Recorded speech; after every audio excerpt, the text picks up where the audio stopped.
Oh, right. Here we are back in Sploon. Oh, wait, before I go in there, Splatfest is going on right now. Nessie is real, aliens are real, Bigfoot is real. Really stupid Splatfest. I'm gonna be honest. It's really stupid. I hate the colors. Yeah, awful. Awful Splatfest. We're going aliens. I really, this, ugh. Out of everything they could have done.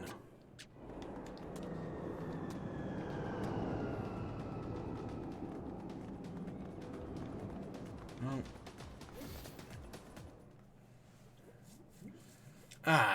I would say they're running out of ideas, but I don't want to go that far yet. So yeah, here we are back in Sploon. Last time we splooned a thing. If you couldn't tell, if you didn't notice in the top corner, I am out of money. I have 20k left. And that's it. That's it. There was a time where I had over 500,000. And I've just used it all. So I really need to get some money back in this game. Because, you know, every new update adds in a bunch of new clothing options. And I gotta buy them all. So, yay. So, yeah. Right, as you can see, 22,000. Ugh, God, what a mess. I should use one of those gold sandwiches that, you know, give you more money. I really should, honestly. But they're like ethers or phoenix downs. You can't buy them at shops, so I never want to use them. I did actually get really lucky the other day, and I got a bronze ball from the roulette machine. So that was 10 of every chunk. That was a really nice get.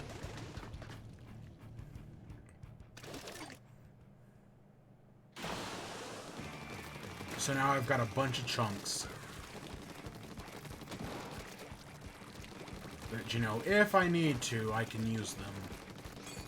Not like I play this game that much outside of stream. I mean, I still do occasionally. But, I know I made all these posturings about being in the villain era. Right? Look at what you made me do. Yada, yada, yada. It's funny because that's actually the perfect analogy for what we're doing here. Or for what I'm doing. Right? Like, I didn't want to be in this villain era. It was just kind of forced upon me. Yeah, actually the Taylor Swift song's a perfect analogy. But, semantics aside, as part of this villain era, I think it really is come down to just me. Oh, my villain era? Oh, you mean me just not playing the game? That's really what it comes down to at this point.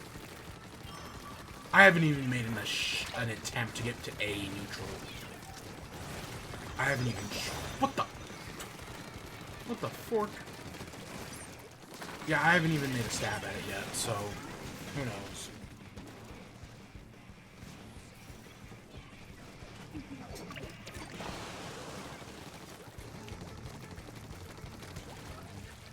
Seemed like we were doing so well for a minute there.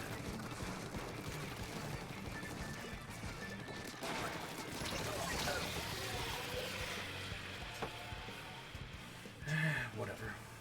So yeah, I'm like getting like new gear, just giving up and using the Splooshomatic or Splashomatic, whichever one's the OP one, whichever one has crafting. I clearly don't remember anymore. Yeah, that kind of never happened. I mean, there's still plenty of, like, the season's still got a good month.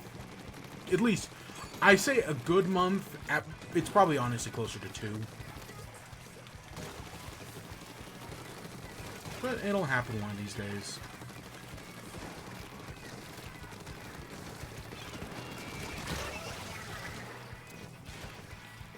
But yeah, villain era, disappointment. Oh shit. I'm gonna have to check something. I'm still in Zelda, aren't I? I just realized that. I'll have to update the stream header. Whatever.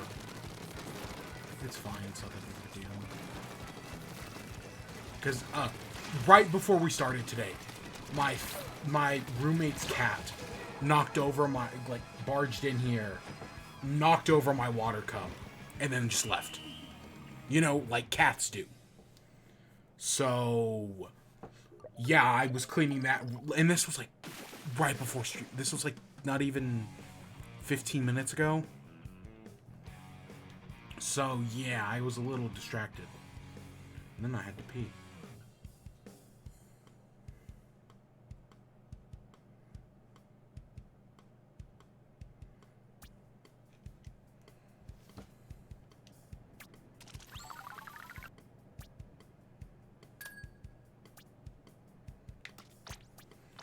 Okay, let me thingy that real quick.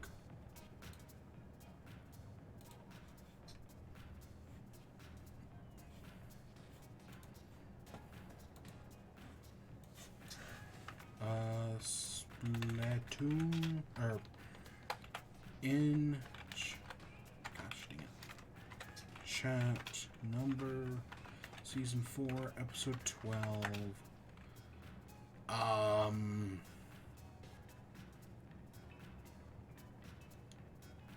I don't have a subtitle. Nah,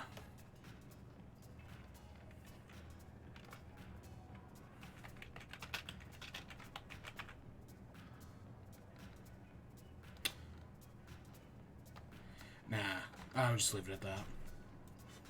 That doesn't matter. Splat 3.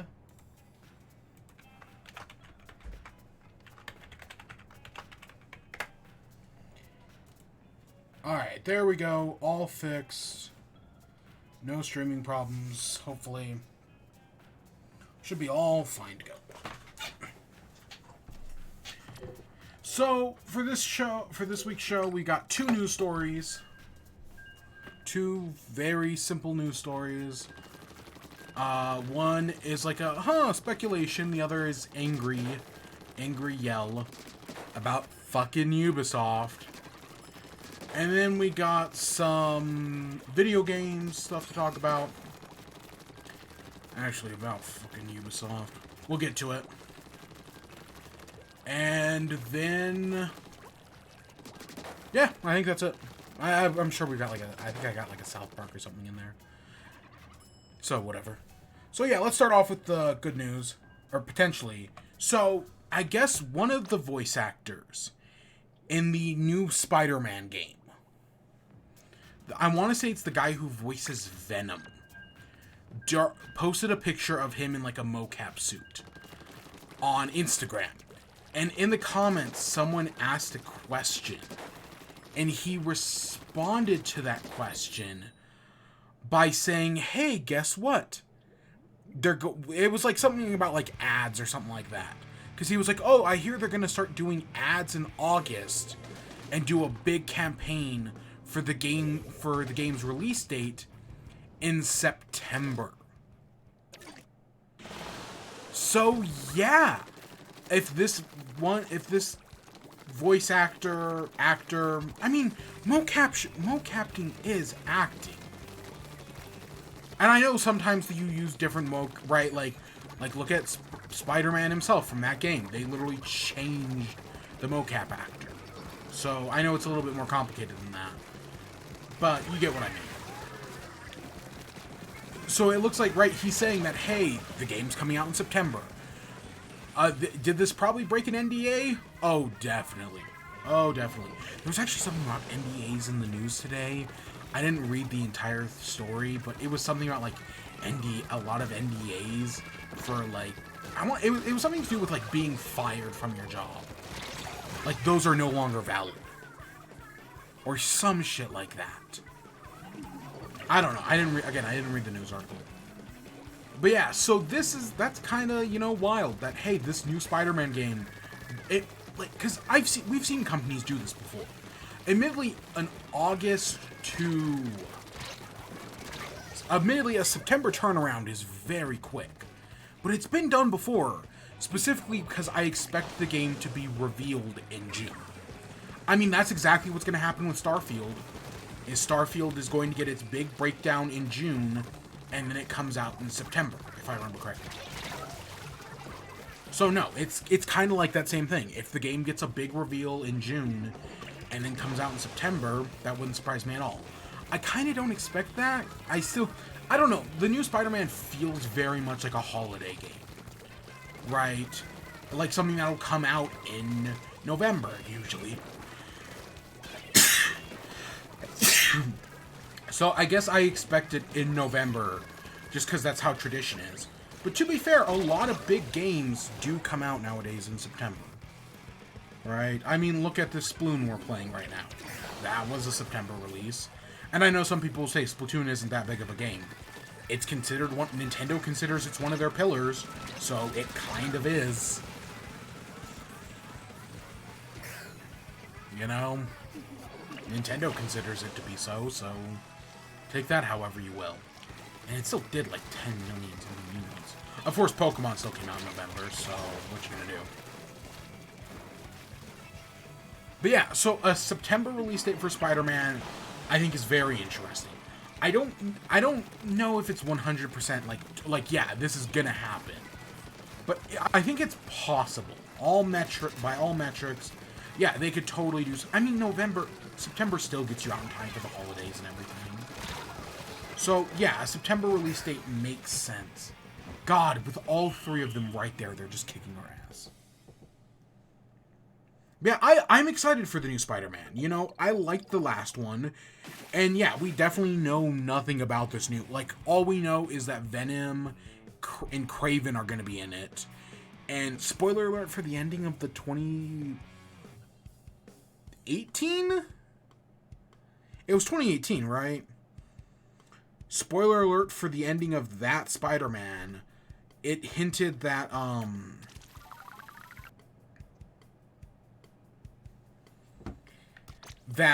Green Goblin, right? They were hinted that because Norman Osborn's in it, but then there's Harry Osborn, so we're probably going to see Harry in this new one. Has Harry ever taken the symbiote? I don't know. And of course we know Miles is in it. I really want Mysterio. I've said that 1,000 times before. Give us a Mysterio sequence. Do something like that. Like, you have the Scorpion sequence in the original, and it's fine, I guess. But it's no Scarecrow. And a Mysterio, you can do a Scarecrow, and you can do it well as well. Especially after the events of the first game. But part of me knows that's not going to happen. I don't know, because we know Mysterio exists in that universe. We also know Kurt Connors exists in that universe. So there's another one you could tackle. I don't know, just don't go to... Like, yeah, sure, it was cool to see the Sinister Six in the original game. But, you know, that game suffers from problems, usually with the villain. So I don't want them to go too far with it. You know, you gotta find your Arkham balance. Where you kept one main villain, and then you had a bunch of side villains that were also very... Right, they had sections, basically. That's how Arkham did it well. Is that, oh, you have the Scarecrow section. You have the Killer Croc section. You have... does Harley Quinn even really have a section? I mean, you have a lot of moments with her, but... I don't know if I'd say section. She does really play mostly off the Joker, so... No, I guess not. You have the Ivy section, right? So, right, they kind of got to break it up like that. Like, because the original Spider-Man, you have Mr. Negative as the big villain. And then after the prison break, hey, guess what? Now Doc Ock is the big villain. And now you just kind of got to do these sequences with all these other villains, one after another halfway through the game.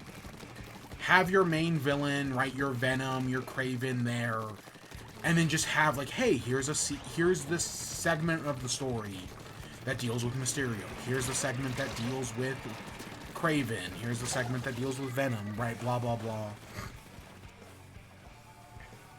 Right? And then I know the original Arkham also had the Riddler, so have something that spurs his stuff throughout.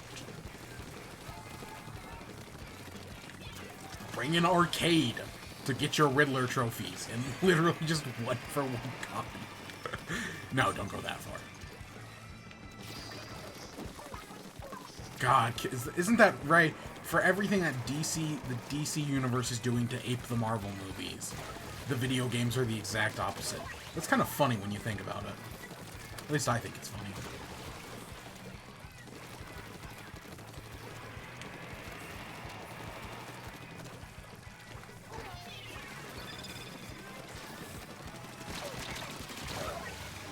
So yeah, Spider-Man 2, cool. If it comes out in September, I'm excited. But I definitely expect them to reveal it before that in June. No matter what, I mean, again, E3's dead, but I still expect something to happen in June. We already know Bethesda's doing their Starfield thing. I expect Sony to do something, and I would hope Nintendo has something. I don't know. All the sources say that Nintendo's not going to have anything because Zelda is literally their last game. And when they'll reveal, and the new Switch is going to be revealed, if the rumor is to be believed, the new Switch is going to be revealed on probably July 12th. I'm going to guess right now July 12th. That's not a super accurate guess, but I feel kind of confident in that one. Somewhere's in like that week. Because Nintendo always announces their consoles early in July. The Switch was hinted at like something like that in July, and then it was actually revealed in October. But the Switch Lite was revealed in July. The OLED was revealed in July. The new Nintendo 3DS was revealed in July. The 2DS was revealed in July, I think. Was the 3DS XL revealed in July? And then, of course, the Wii U and the 3DS were both revealed at E3, so those don't count. But Nintendo likes to do a lot of their things in like that, like, there's like a certain week where like all that stuff happens. Is it before a quarterly earnings report? Is that usually when I want to say it's either like quarterly earnings report or the Tokyo Game Show. That like they want to get all that information revealed before those events.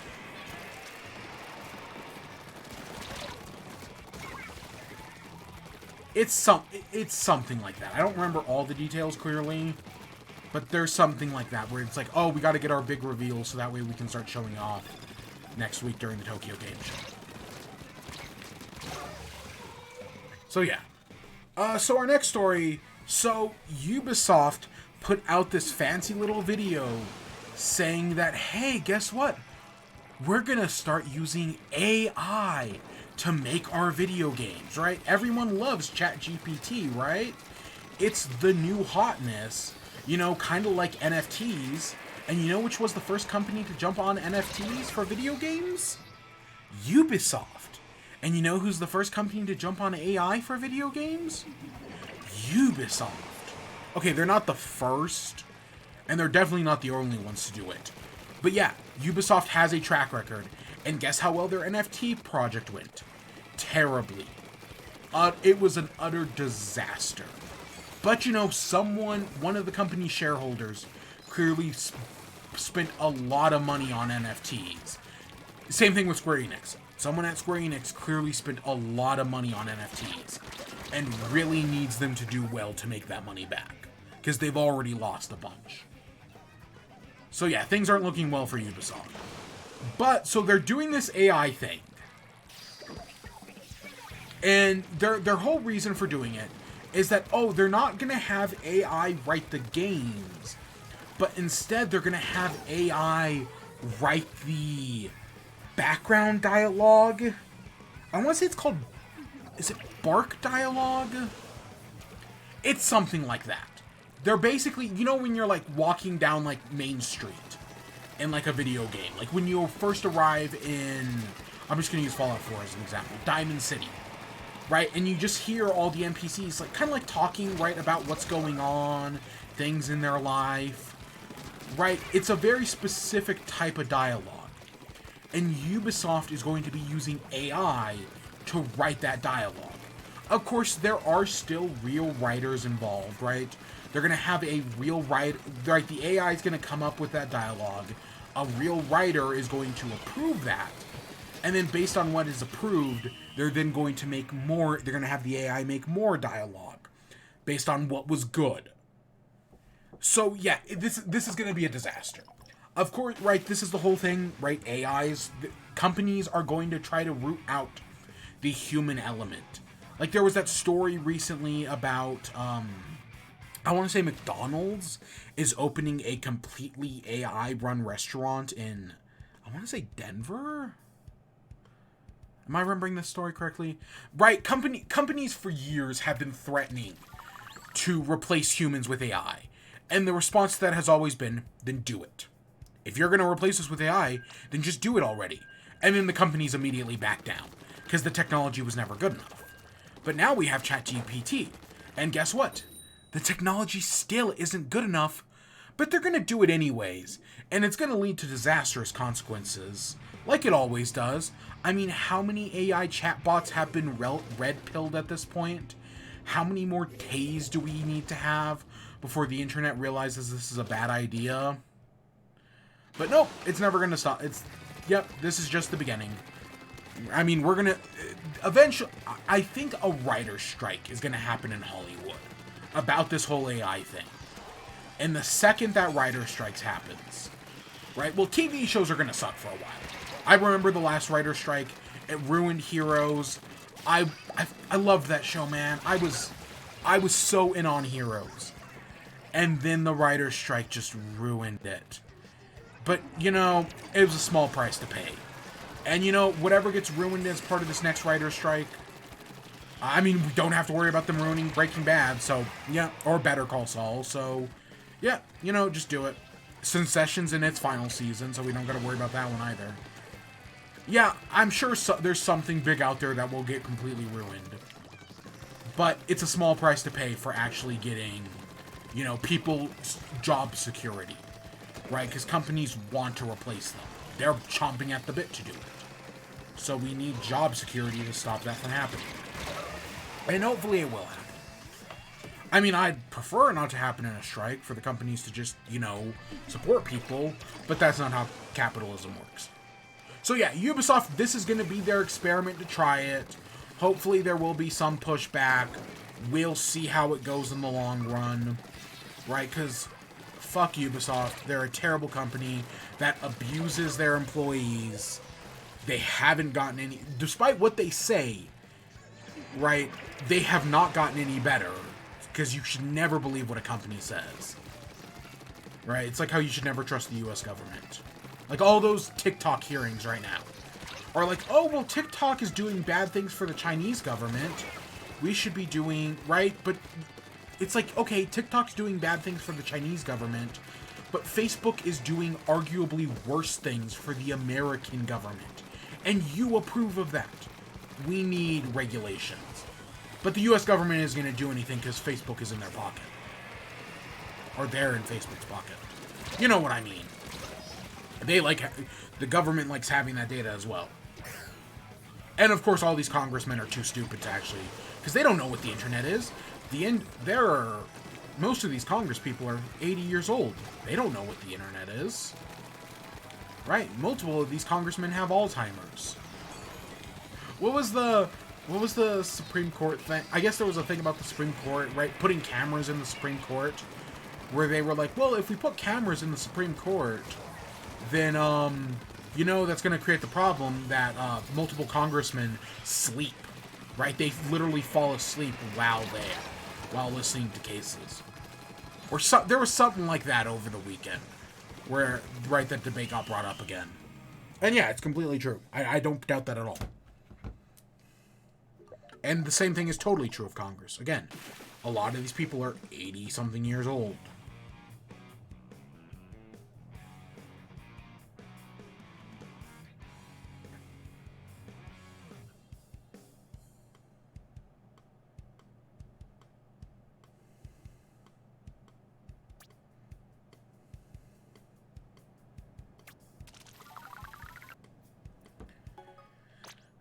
There's the maps updated.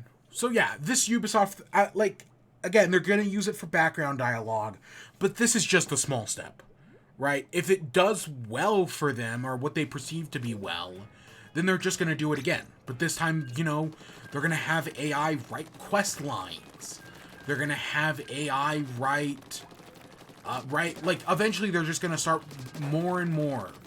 They're going to start replacing real writers with AI, because that's what they want. I mean, Ubisoft games are already so formulaic and paint by numbers. Who was it?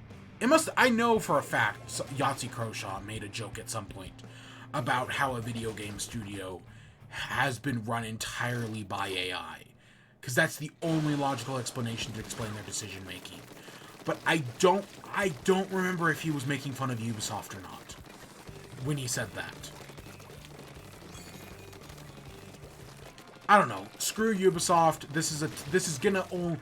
Right. The sad part, like, unlike NFTs, that project was due. Anything with NFTs is now a kiss of death, right?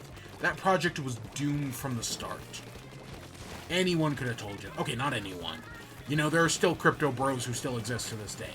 But NFTs are mostly, you know, forked. AI, on the other hand, I mean, we'll see. We'll see. But it's, again, it's like the South Park episode, right? We'll see how this goes, and it's in the power of the people to, you know, try to overthrow this. I've been seeing a lot, because right now there's all those strikes going on in Paris, you know, about raising the minimum wage. And people have been like, oh, we're seeing all these strikes in Paris. Why hasn't the U.S. ever done something like that?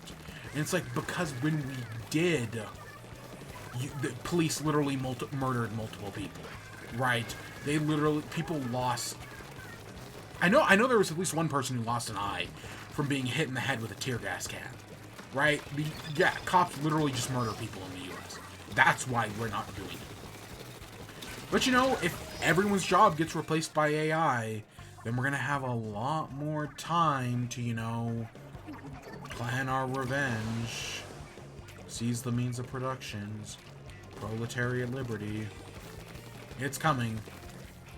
You know, they're so worried about, how we're not producing enough humans to replace the working population. But yet they still want to replace us all with AIs anyway. Right, the declining birth rates, that's why we had to overturn Roe v. Wade. But yeah, you still want to replace us with robots. Again, they've been saying it for years.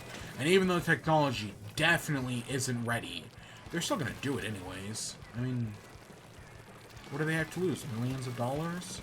Yeah, so they make billions.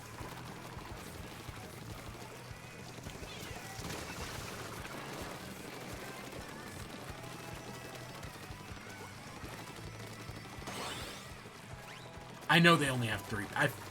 3v1s suck, right? You gotta feel bad for them when you get a 3v1. Because there was just nothing they can do. I'm honestly surprised the game didn't quit them out. Or, right.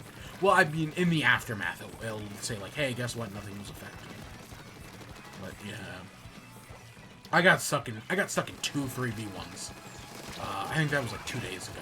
It was awful. Because there's just nothing you can do. Because normally the game's really good about ending the match, which, I feel about that however you will, but... just utter decimation. Yeah, still 13. I cannot believe, what was it, last week, 2 weeks ago, when we got 7%? That was awful.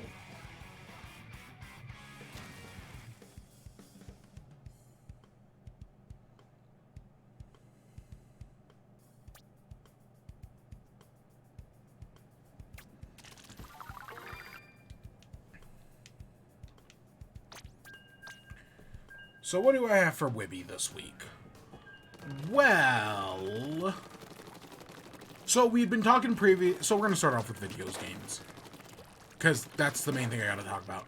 So we had previously been talking about Kirby. Right? I'd been playing Return to Dreamland Deluxe. I really enjoyed it. And I beat it. I have not 100%ed it. Because you got to do all the Mary Magalore challenges. And those are... Oh my god. There's 120 of those. And some of them are not easy. Specifically those last 20. Ooh. And then you do that. So I still have to do that. I still cannot beat the True Arena. I'm pretty sure... I think the last time I did it, I used Leaf. And I'm pretty sure I'll also have good success with Sand. Because the thing that makes Leaf great... The thing that... Right, and it makes abilities like Archer great and Stone's okay. Is that they have invulnerability, right? When you guard with Leaf or Sand or Archer, you're literally impenetrable. And that's super useful. And technically Stone has invulnerability as well, if you're really, really patient. So my thought is I'm going to use Sand to do it. But so far, all my runs with Sand have not been very successful. Especially because there's now more I already think the True Arena in Return to Dreamland is already kind of difficult. Because really, when I think of True Arenas, yeah, I really do think Return to Dreamlands. Oh, it's the... This is my first time actually ever playing on this map since the update. This is my first time seeing the pull. Okay, back on track. Yeah, I think of the four most recent Kirby games,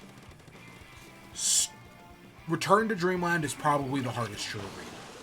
Then I'd say the easiest is easily Star Allies. But Star Allies is the easiest because it also has the most broken characters. Magalore, Marks, the Mage Sisters. Yeah, Star Allies has some broken characters. And then,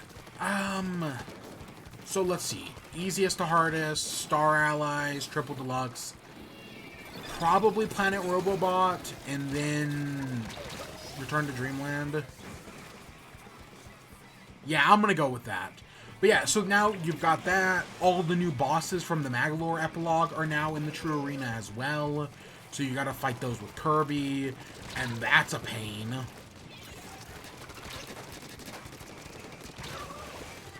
But yeah, so far I have not been able to do it. But I'll get around to it eventually. But, so after playing Return to Dreamland, I was like, I still wanted more Kirby. Right? After doing that, doing everything, I was like, there's more Kirby. So I replayed Forgotten Lands. And you know what? It's still a very good game. I really liked Forgotten Lands. It's still great. I still put Planet Robobot above it. I still do, because I think that's the perfect Kirby game. Right? It just does everything so well. It's so cohesive. It's so well done. But, Forgotten Lands is still very good. It's a fantastic transition into 3D. Right? Like, I think back, like, you look back at the N64, and so many series struggle to get into 3D. I mean, I say that, but then you think, you know, Mario 64 did a great job. Ocarina of Time did a great job. To be fair, there's a lot of stepping stones in Ocarina, right? Ocarina of Time lights the way, but there's a lot you can learn from its mistakes. Looking at you, Iron Boots. But, no, I still think it's a great, right? Those are, I don't know, there's just something about that N64, PS2, or PS1, Sega Saturn era, where it's like, okay, we're still clearly trying to figure out 3D here. Because, you know, for every Mario 64 and every Ocarina of Time, there's a Mystic Quest. There's a Croc Legend of the Gobos. Sure, let's go with that. Right? It was clearly a stepping stone. And to be fair, the same thing is said about, like, the NES. Like, for as much as Mario revolutionized the platformer, there were a lot of copycats that just could not get it right.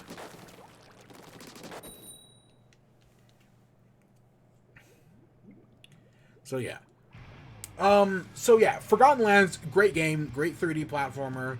I played through it. I haven't done any of the post-game stuff, right? I just played the main 6 worlds, did the final boss again, and that's literally where I stopped. I beat the final boss, and I was like, yeah, okay, I'm good. Like, I might go back and do the, you know, the extra mode, the get save Leon soul mode. But if I don't, I don't. But it is a very good game. I also tried out the multiplayer mode, which I had never done before. And yeah, for the most part, it works fine. You know, it works fine. It plays fine. I'm kind of because one of the great things about I don't know if Star Allies works like this, but I know Return to Dreamland, one of the great things about its multiplayer mode is that you can either play as King Dedede, Meta Knight, or Bandana D, or if you want, you can literally just play as another Kirby. Right? Oh, you want to play as Yellow Kirby? Yeah, go ahead, you can do that. That's not how the Forgotten Lands, right? You can play as Bandana Waddle Dee, or that's it. I really wish they had just given you the option to play as another Kirby. Because even though Spear is not an ability in the game, much to my surprise, it kind of... Playing Spear, right, because it's just the second player mode, it's a very limited moveset. You never get any stronger. So as, like, Kirby's getting, you know, upgrading Fire to Volcano Fire, to Dragon Fire, and getting stronger and stronger, yeah, Bandana Waddle Dee always stays the same. That kind of sucks, right? And I feel like they could have, if they had just made Spear an actual ability with upgrades, then, they, you know, and you have Bandana Waddle Dee, when you get the upgrade, it upgrades it for him as well. That would have been neat. I'm kind of, again, I'm surprised Spear just straight up isn't in the game. To be fair, I think that's how it works in Star Allies as well. Spear isn't in the game, but Bandana Waddle Dee is, and he plays just like he does in Return to Dreamland, if I'm correct. But yeah, so I messed around with that a little bit. You know, it's whatever. You really are at the mercy of Kirby, but that's like how it is at any other game. So the next Kirby game, I really want to see, you know, if you've got this multiplayer infrastructure you used for Star Allies, you've now used it for Return to Dreamland. They should really do a good HD remake of Amazing Mirror. Because Amazing Mirror, alright, I know it's coming to Switch Online, but if you've ever played multiplayer Amazing Mirror, it lags so bad. Well, Amazing Mirror, right, they did multiplayer, but it's on the Game Boy. And every time, it's kind of like how the NES version of Kirby, right, how that game lags, Kirby's Adventure, it lags so much in in Amazing Mirror. So I'm remaking it with stable functioning online, where, you know, all the players can go their separate ways, speed run the game, 4-player edition. That'd be really cool. I'd love to see that. I don't know if Amazing Mirror on its own deserves a remake. I would love to see them package it in with Squeak Squad as well. Just do both of them.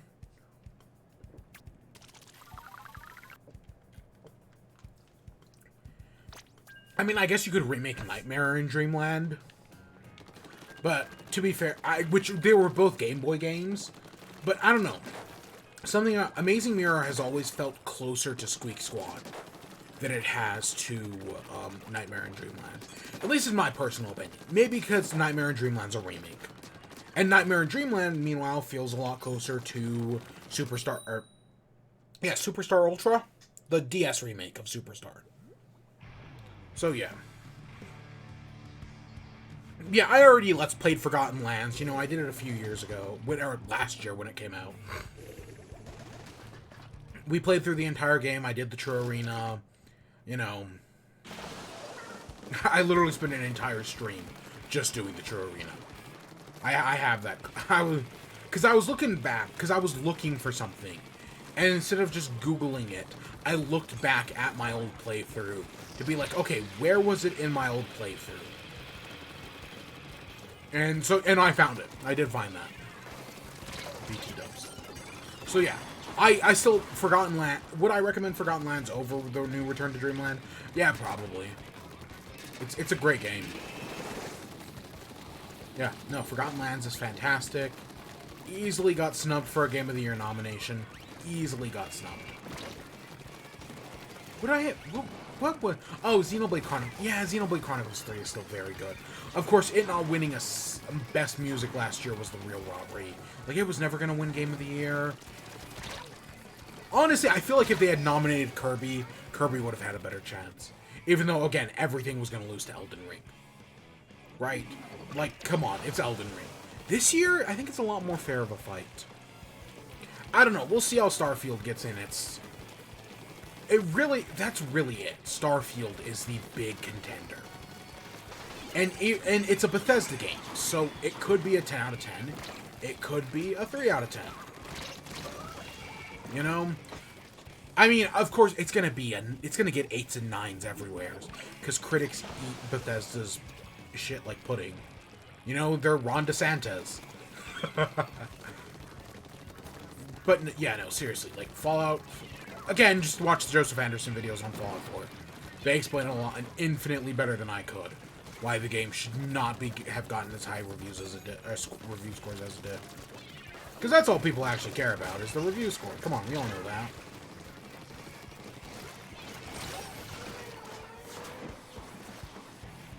So, yeah.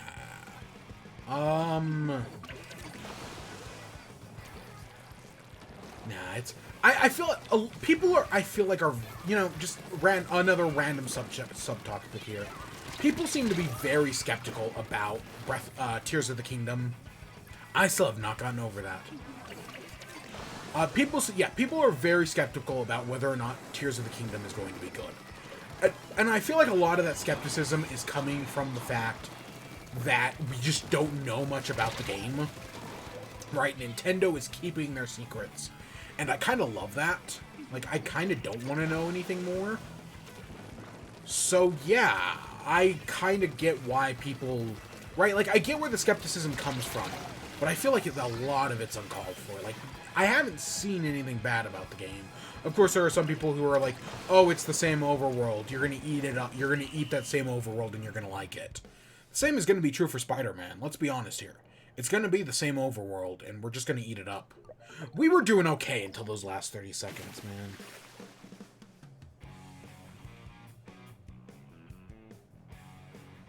I had a game the other day where we were doing amazing. And yeah, the last 30 seconds, they pushed. And they pushed hard. And they just completely destroyed us. Oh, it was awful. So what else other than Forgotten Lands have I been playing? So on TikTok, every once in a while, and recently, I'm talking like very recently, I kept seeing development. And you know, there are some games on TikTok that you see development for, and you're like, huh, okay, that's kind of cool. Choo Choo Charles, right? You would occasionally see a clip. I know that started on another website, but I remember seeing clips on TikTok. There's one other game in particular that maybe that was Choo Choo Charles I followed on Twitter. Same thing with 2D and Top D. I followed that on Twitter as well. What game is it? There was a game I followed on TikTok that did actually release. What was it? Or at least it released in like early access or whatever. I can't think of it. But so there's this game that I've seen for a little bit now called Word Factory. And so I'd seen this game on TikTok, and it looked like a Zachtronics game, right? It clearly takes influence from it's a Zack-like, as they call it. Which, to be fair, I don't think anyone actually calls it a Zack-like. It's just the name I think it's the name of his book. But yeah, so it's a Zack-like game. You know, Zachtronics, did Factorio, the inspiration for Minecraft, you know, he did Factorio, Space Chem, tons of other great games, my favorite being Opus Magnum. Well, so this game takes influence from a game like that, and it's all about building word factories. You're building factories for words. You start off with a letter I, and then you bend it, you shape it, you combine it, you flip it, to make every other letter in the alphabet. That's the basic premise, and they released a demo on Steam this week. And I was like, oh, well, yeah, again, okay, cool. So I booted up Steam this week, which is the first time I've done that in a while. And so I played through that, and I played through the demo. I think the demo was like 12 levels total, 6 tutorial, and 6 actual challenge levels. And you know what? I had a pretty good time with it. For a quick little demo that, you know, again, 6 levels. That's not much, but it's something. For a quick little 6-level tutorial, yeah, I enjoyed it. Again, if you like Zachtronics, it's nowhere at this moment, just based on the demo. I never got anything as complicated as the type of shit you get in Zachtronics games, because those games can go fucking mental. But that's near the end of those games, right? Or even just halfway through. God, Space Chem. Space Chem drove me I never even beat Space Chem. Halfway through, it drove me crazy. And maybe that's why I probably like Opus Magnum so much, because it's the easiest. And I actually didn't beat that one. Can't beat any of his other games. You know, again, I really love Zachtronics games. I cannot beat them. And I'm fine admitting that. You know, you can like a game that you never beat. And you can hate a game you've never beat. You can hate a game you've never played. That's valid as well. As much as some people do not want to admit that.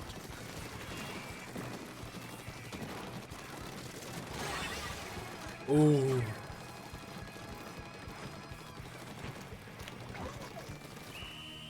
So yeah,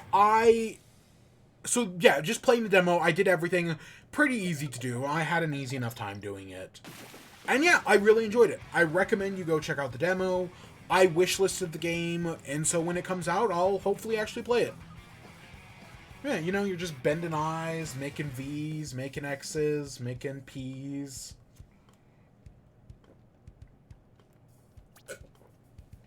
I thought I was being so clever with the P. And then I just made a bunch of D's, and I was like, wait, what? Wait, what?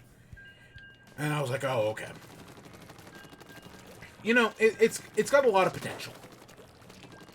It's got a lot of potential for a game. I hope they continue to find success. And then, when I booted up Steam, I was like, you know what other puzzle game I need to give a shot at again? Or just because I hadn't touched it in a while. Love it to death. Made my Game of the Year list a few years ago. Mini Motorways. Which, I honestly think I like Mini Motorways more than I do Mini Metro. Maybe it's because I'm better at it. I mean, I don't even think I ever got close to being in the top 4% of, Mini Metro players. Whereas in Mini Motorways, I've done it multiple times. On the daily and weekly challenges. That's my highest. I think the highest I've ever gotten is top 4%. I think. So yeah. I like it because I'm better at it. But yeah, so I booted up that game because since the last time I played it, I think they've added endless mode. I want to. They added some new challenges. They might have. I know they added in. I want to say they added in expert mode. Maybe that's what I'm thinking of. I think it's expert, not endless. Yeah, that sounds right.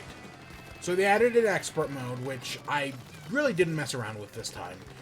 I played it for like, I don't know, like an hour, half an hour, some time range in there. And it was mainly, hey, there were 2 new levels since the last time I played. So I went in, I played those 2 new levels.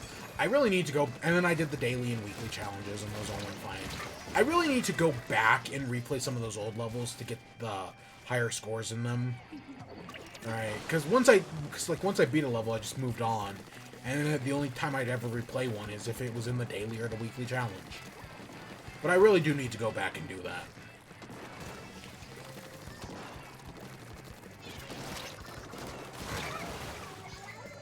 Yeah, so I played, one of them was Busan. I don't remember what the other map was since the last time I played. And I did great in both of them. Busan went great. I got somewhere in the 2000s for that one. The other map, though, was, I was just having awful luck. Just like, new buildings were being placed at the worst possible locations. So I was having awful luck with that. I mean, I still managed to get, I want to say I got either 2,000 or like right under 2,000, like 1,900. So I still did fine on it, but it was a struggle. It was a struggle to get that one working. I'll say that. Yeah, so I really enjoy Mini Motorways. Still, one of my Game of the Years. Still highly recommend it. I think I like it more than Mini Metro. But I think I've said that before. So the other game I've been playing, and I've been working on this one for a while now, but I finally beat it. I'm not going to spend too long to talk about it, because the company that made it is Shitheads. But, as you know, I've recently been on a bit of a South Park kick. Right? I've been watching a bunch of South Park. We'll talk about the new episode here in a minute.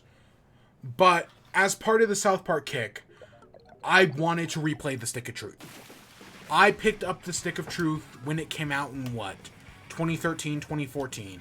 I picked it up, I played it, I liked it.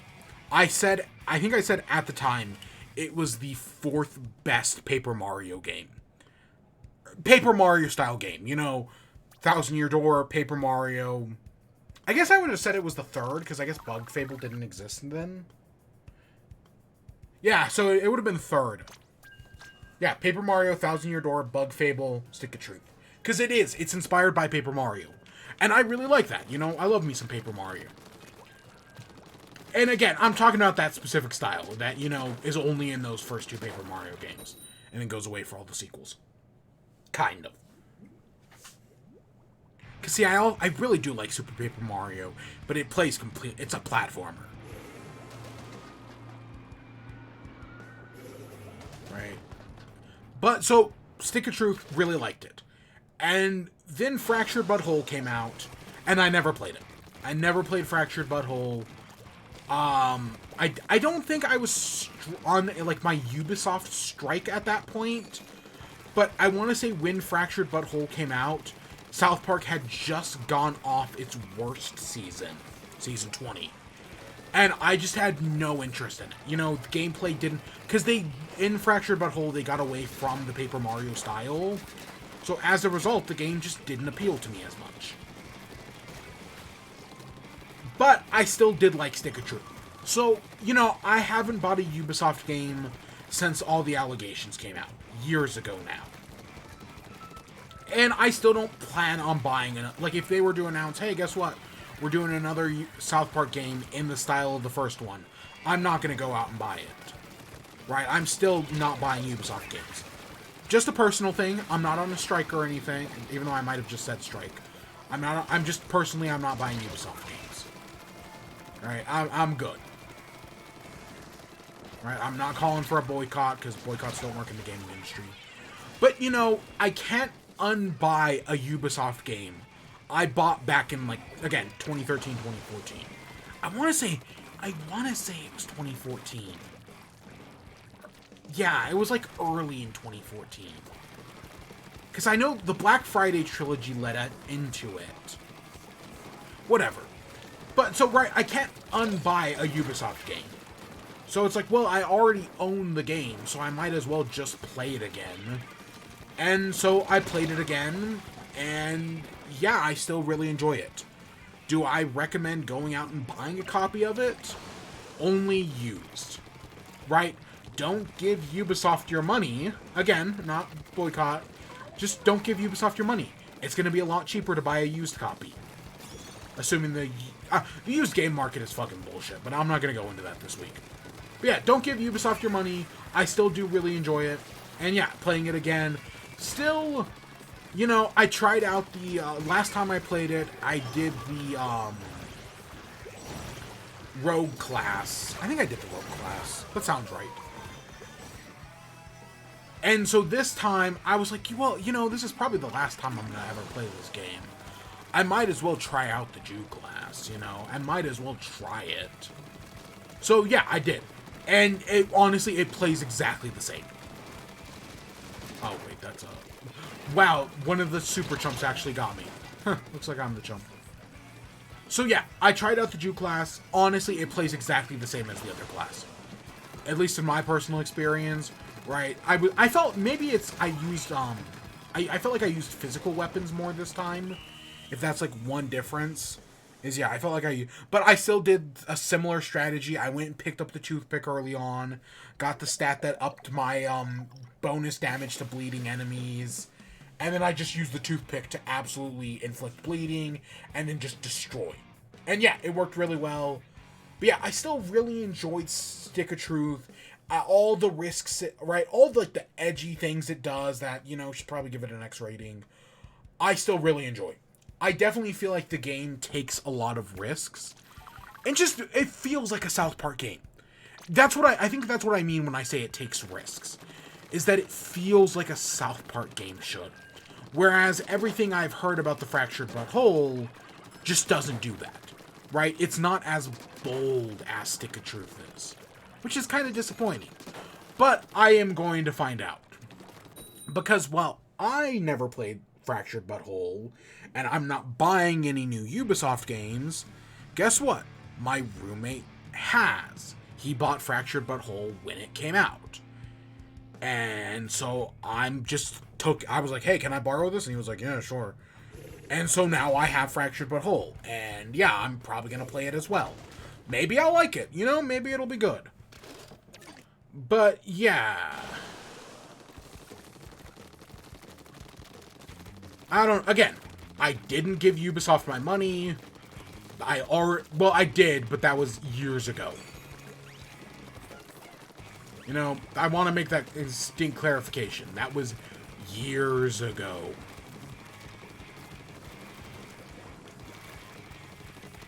And that's why I'm done talking about it, right? Like, again, don't buy Ubisoft games. I only played this one because I already owned it. Right? Again, I've said this before. One day in the future, Nintendo will do something terrible. They'll start putting microtransactions or loot boxes, or, they'll replace all their staff with AI. And on that day, I will just give up on video games and never play a new video game ever again. I know that is inevitable. That is the future. And it'll happen. It will happen one of these days. And I dread it. I dread it all the time. But it is inevitable.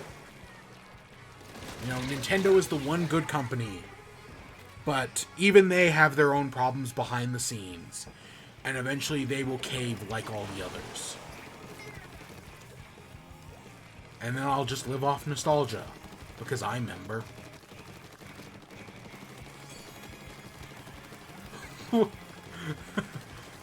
No, what was I was talking about an N64.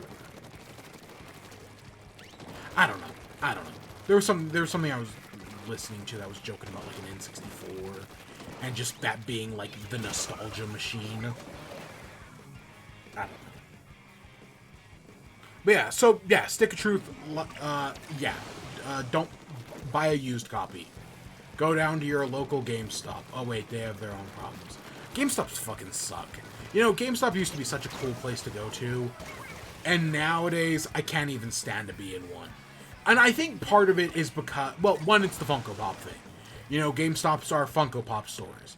It's like in the same way that Comic-Cons are Funko Pop conventions, right? Like, who's actually bought a comic book at a Comic-Con? But all that aside, yeah, no, the used game market is in shambles right now. Everything is so expensive because everybody's become a collector. And it sucks. Buying used games sucks. And also, I literally did just say never sell your video games. Because, you never know when the entire industry is going to collapse and you're going to only be able to survive on nostalgia for the old video games. I mean, I've tried not to sell anything anymore. I mean, again, a lot of that's helped since I have my own money nowadays. But buying up all the stuff I liked as a kid, super expensive. Yeah, no, old games are super expensive now. Especially Pokemon games. God, Pokemon games should not be this expensive. But guess what? The eShop shuts down in 2 days, so what you gonna do?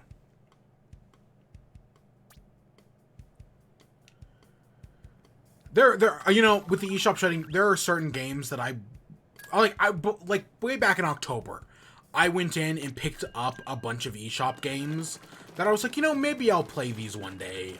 Specifically, like, all the big stuff I'd never picked up before. Like, the Crashmo series, the Pushmo Crashmo series. I wanted to play those games, but I never did. So I went in and picked those up. I picked up a few other things. But there was one or two, I realized, I don't know, like a month ago, that there were like one or two games I didn't get that I wanted to. And it's like today's my last, or today/tomorrow is my last chance to do it. And I'm just probably not going to do it. Nope. But that's just the way it happens. It really sucks. If Nintendo was smart, they would just put all of their games on sale and just try to rank it. I know some studios did that. Like, I want to say Shovel Knight developers put Shovel Knight like half off or something like that. Or maybe even more than that, like 66% off. Just to, you know, see, hey, anybody want to get this game on 3DS? Which 3DS port is actually really good. I mean, there's no reason to get it over a Switch port, but the 3DS port of Shovel Knight was very good. But yeah, no, it's like, yeah, you should just get what, if you're shutting down these shops, just try to get as much money out of them as possible. And I also hear, like, if I could just, like, put in a credit card and buy stuff off of the eShop, I would be like, okay, great, right? I'd go pick up those few things I forgot. But it's not that easy, right? That's why I bought everything in October, because October was the last chance you could do something with a credit card. Now you have to go to a website and get, like, a voucher or input some points or merge accounts. It's a whole pain in the ass, right? It's not as simple as it should be. Which really sucks. Because, you know, Nintendo can never do anything simple.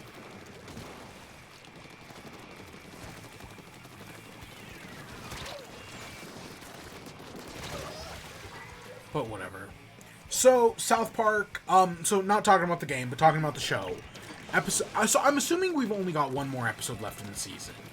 Right? Since South Park has been doing their HBO Max deal, they've only been doing 6-episode seasons. Or at least since they did the Paramount thing, that, you know, HBO Max, Warner Brothers is literally suing them for like $500 million over.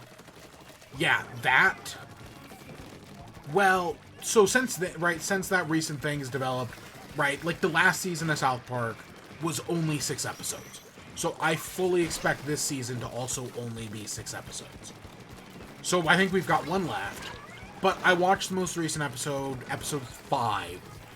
And yeah, I definitely, like, the last few episodes I've really enjoyed. Right? The ChatGPT episode was great. Some of the other, the bidet episode, of course, I loved. Mainly because bidets are the future. Definitely. Right, yeah, no, he's right. Bidets are amazing. Also, one of them, it's Matt Stone or Trey Parker, hasn't been in a lot. Like, I think of these season 5 episodes, Kyle has only been in one of them, which is very weird. Right, it's very weird that Kyle has only been in one of these episodes. And that being the first one. At least I think. I don't know, I might be forgetting something, admittedly. Yeah, he was in the Token TikTok one. And I don't think he was he in episode 2 of the season? I legitimately kind of can't remember. Oh, no, yes, he was. He was the main character of that one. What am I saying? For some reason, I thought the next episode was the bidet. That was the Worldwide Privacy Tour. But yeah, since then, Kyle has not been in a single one of these episodes. Of course, Butters is, and Butters is voiced by him, but... Again, I'm mixing Matt and Trey up at this point. I can't remember who voices who. But, because, yeah, Butters was in this episode a bunch. But it's just been, like, weird. It's been weird that Kyle's been absent from the show, basically, all season. Or since episode 2. You know, that's more than half. I'll say that. Keep digging myself deeper here. Whatever, it doesn't matter. But no, this new episode, so it's Butters gets a job. Because, you know, they're talking about the Great Resignation. Which, God, think that fucking name. You can tell the people actually, like, leaving their jobs did not come up with that name. Because, as we've learned from this, if you've been actually paying attention, on the ground, like, seeing what's actually happening, this isn't a great resignation. It's just these companies don't want to actually hire people. That's the thing. Like, there are people who are applying for jobs who are just getting turned down. Yes, are there people retiring? Do I commend the kids of Gen Z for, you know, getting a job, being in a toxic work environment, and then just giving an Irish goodbye? Yes. Yes, I do commend them a lot for that. Fight, right? Fight the old people. I know I'm one of the old people, but fight the old people. Stick it to the man. But, yeah, so... But the Great Recession, it's a fucking boomer thing. Oh, kids don't want to work anymore. And to be fair, the episode comments on that, because, right, you have Eric, who doesn't want to work, who, right, everyone's like, oh, your job won't last 4 hours. He barely makes it past 2, if I remember correctly. So yeah, no, they're totally right about that. But then he has the idea of turning his hot dog house into a hot dog restaurant. Which part of me wonders if this is Trey and Matt commenting on... Because they're redoing Casa Bonita, right? They bought Casa Bonita, and they're redoing the restaurant right now. And part of me is like, because, right, he talks about how he's making his hot dog stand, Dick and Boss, for, like, oh, it's going to be a place with fun attractions for the kids, right, where everyone can go. And the commentary of the episode is that, hey, this is where, right, Eric is basically making his dream house. But the meta commentary is like, is this about Casa Bonita? Right? Is this about them repairing the restaurant and now they're struggling to find people to work in their new Casa Bonita? I don't think the restaurant is nearly that close to being done yet. Like, I don't think they're that far along to where they're already at the hiring phase. I don't know. I could be completely wrong. But it's definitely something I was thinking about while watching it. But yeah, so Eric and Kenny, who, you know, Kenny's a real asshole in this episode. I know he's just going along with what Eric says. And it's also weird to see Kenny's face uncovered. Because, yeah, this is the first time in a while you've, like, seen it fully uncovered. But, right, he just goes along with what Eric says. I don't know, I guess I've been seeing too much shipping stuff. Yeah, the internet... I have learned the internet loves to ship Kenny and Butters. Just based on that one episode where they go to Hawaii together. Right, that was all people needed. Right, you know, there's that entire episode about Yowie between Tweak and Craig. But I have seen infinitely more Yowie. Butters and...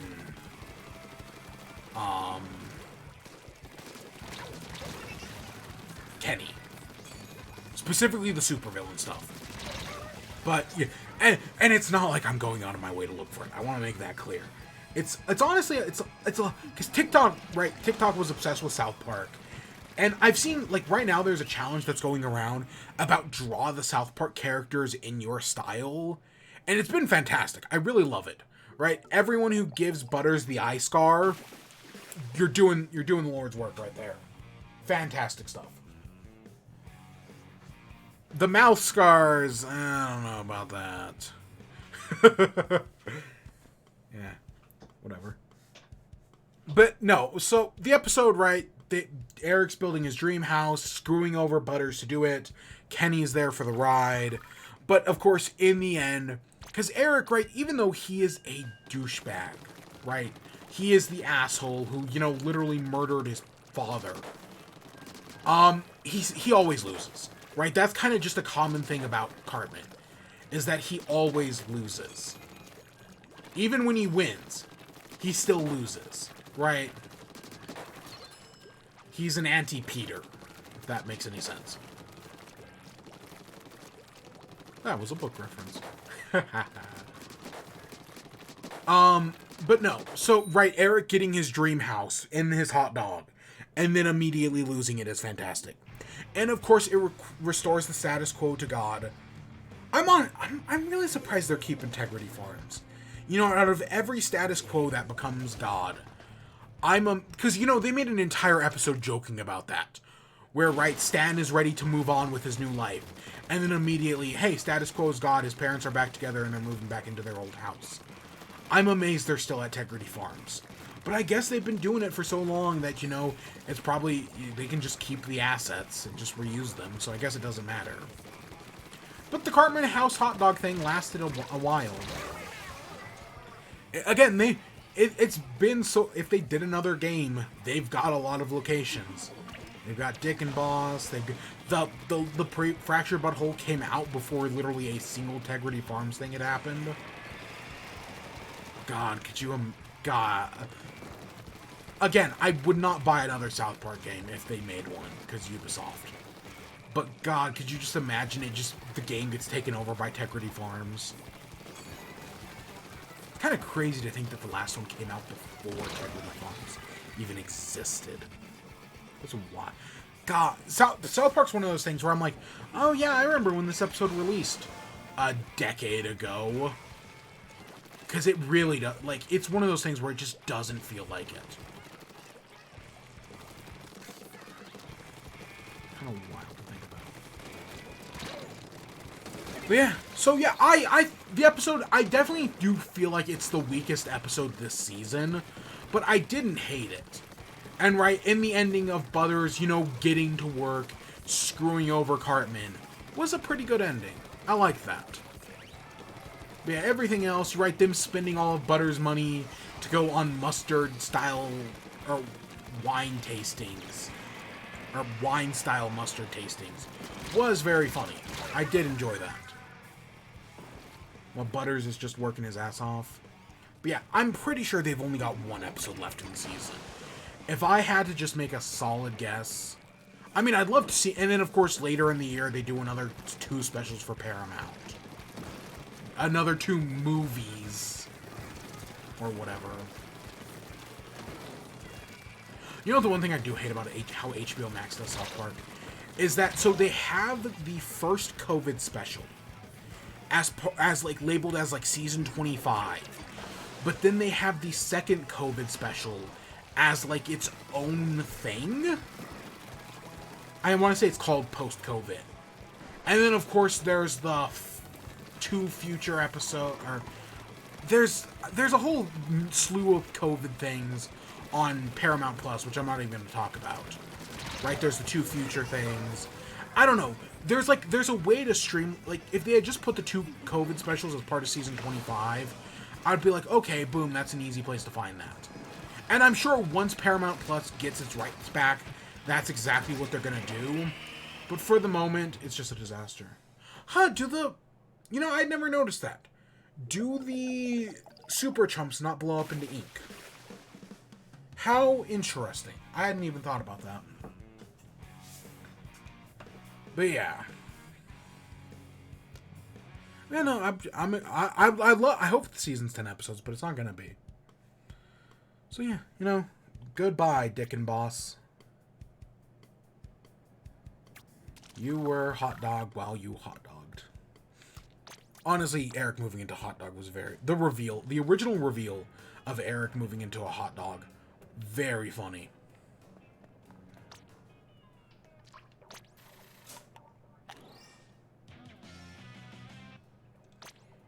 A nice vice president. I don't think I've ever pointed out my splash tag, but I love it so much. It's completely accurate to how I play this game. Yeah, okay, so the post-COVID special was in... So there was the COVID special, then the post-COVID special. Then there was the 2 future episodes. And then there were the 2 about the streaming wars on Paramount Plus. Okay, I had to look it up. That makes a lot more sense.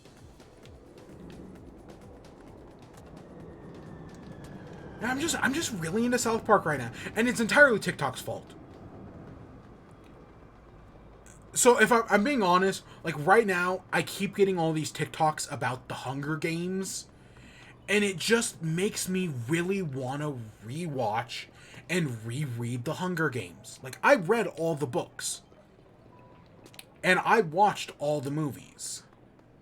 At least I think I did. I don't know, I'm trying to remember, did I see Mockingjay Part 2? I might not have. No, I must have. I read all the books.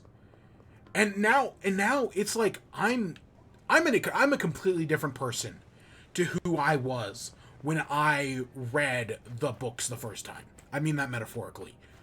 So, yeah, I really should reread the Hunger Games books, but I don't know where I'm going to find the time. I am reading other books right now, just not the Hunger Games books.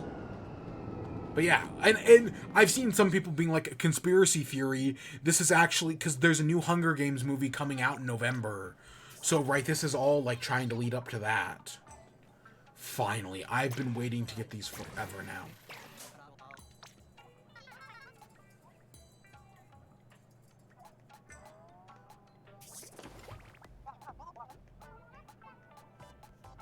I've been looking for those contact lenses.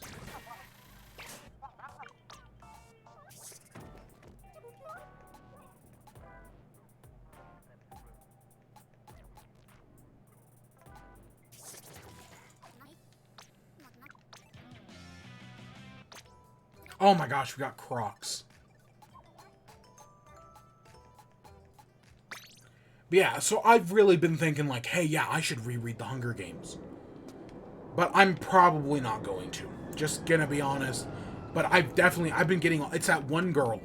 I think they're a girl. But it's that one person who just explains all the different aspects of the games, right? All the different character backstories. And I'm just like, oh my gosh, these are so entertaining. I should reread the books. And then I never read Ballad of Songs and Snakebirds, which was more recent. I have no interest in villains. Like, oh, we're going to tell the story from the villain's perspective, right? Midnight Sun, Fairest. I just have no interest in stories like that. So Ballad of Songs and Snakebirds gives, like, whatever, right? Oh, hey, we're telling the story from somebody else's perspective. I mean, I do think there is potential in Hunger Games prequels, right? Seeing, like, the 10th Hunger Games. Seeing the 50th. Right? There's a lot, like, we know how they end, but I still think there's a lot of potential there in those stories. And to be fair, that might be what Ballads of Song and Snakebirds is about. From what I understand, it takes place around the time of the 10th Hunger Games. But, like, just, because, right, the Hunger Games is, right, it's the Hunger Games, but it's also about revolution. And so I feel like if you're gonna do the 10th Hunger Games, you make it the exact opposite. You put it about that, like, system going into place. Like, I don't need to see the Capitol crushing the rebellion. That doesn't need to be a book. But, like, the Hunger Games becoming the mass blood sport, the mass commercialized capitalist venture they are nowadays, that's an interesting story. And that might be what the Ballad of Songs and Snakebirds is about. But it's from the villain's point of view. And I don't care about that. Hey, it's the Nessie ladle.